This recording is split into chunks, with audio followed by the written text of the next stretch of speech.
Hey guys, in this video I'm going to show you some solid evidence of ancient machining technology at Hoysalesvara Temple.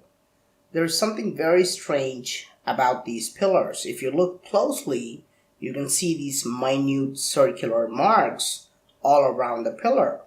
These are created as a result of machining the pillar on a lathe. This process is called turning. There is no way to achieve this with chisels and hammers manually.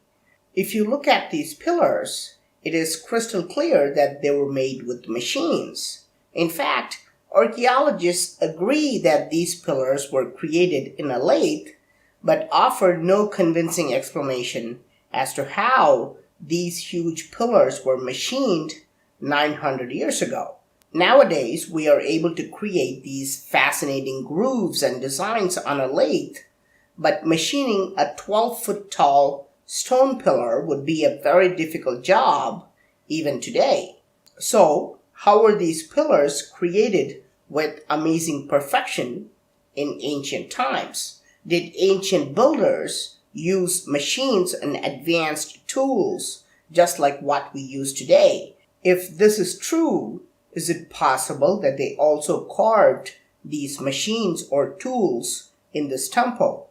Here you can see a very strange device in the hands of a god called Masana Bhairava. This clearly represents a type of gear mechanism called planetary gears. The outer gear has 32 teeth and the inner gear has exactly half the number, or 16 teeth, which is precisely how we use reduction gears today. If this were just an imaginary tool, how could the ancient sculptors come up with this gear ratio of 2:1? Even more interesting, we can also see a fastener that goes around this mechanism and is locked in the center. Today, we use the exact same technology. We use something called a circlip lock or a snap ring to keep these things in place. If historians are right, how could primitive people working with chisels and hammers imagine such a mechanism? Is it possible that advanced machining technology was used 900 years ago? Is this why we see such perfect pillars? What's more interesting is that this god is called Masana Bhairava, which means God of Measurement. Is it a coincidence that the God of Measurement is holding an advanced tool? But the best evidence of machining is not on the outside of the temple.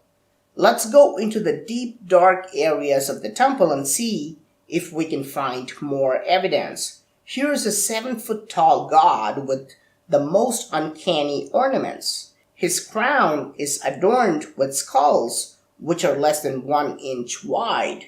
I realized that I could pass a small twig through one eye and it would come out through the ear on the other side.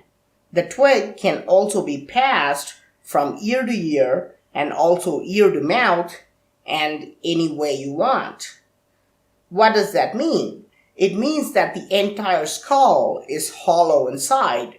It is impossible to remove the inside of a small sphere, which is only 1 inch wide. Even with modern machines, this would be very difficult, but we know for a fact that creating a hollow sphere inside of such a small rock is impossible with primitive tools. Even more interesting, we can shine a flashlight between his head and crown, and the light shines through. There is a very small gap between the head and the crown. I tried to slide the same twig, which is about 3 millimeters wide, but it would not go through. This means that the gap is less than 3 millimeters wide. How could anyone create a small gap less than 3 millimeters wide with chisels?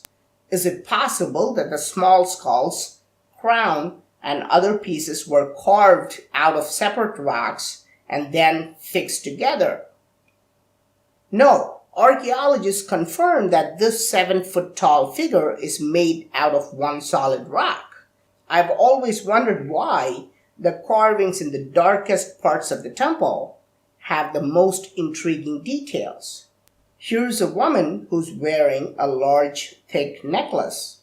However, if you shine a flashlight, we can see that this is not one necklace but two, because the light passes between the two necklaces. Again, I tried to put the 3mm wide twig, and it won't go between these necklaces.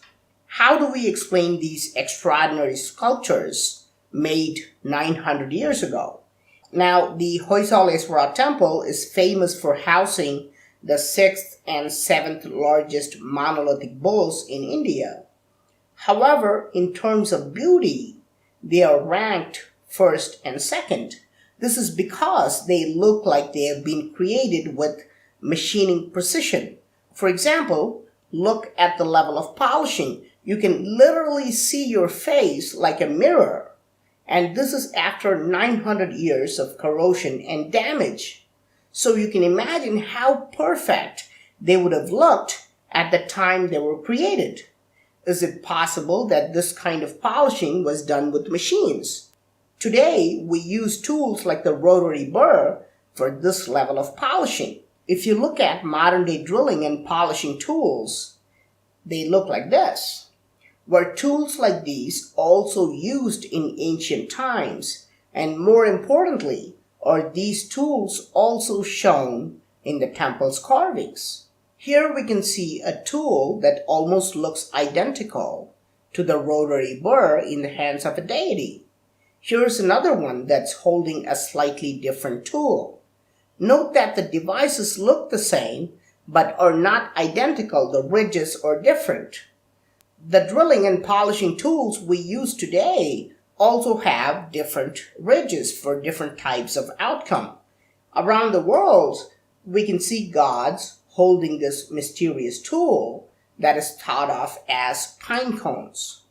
Are these really pine cones? Is it possible that the gods in this Indian temple are also holding actual pine cones and not tools? Well, there are no pine trees in India, so how could the ancient builders in India have seen pine cones 900 years ago?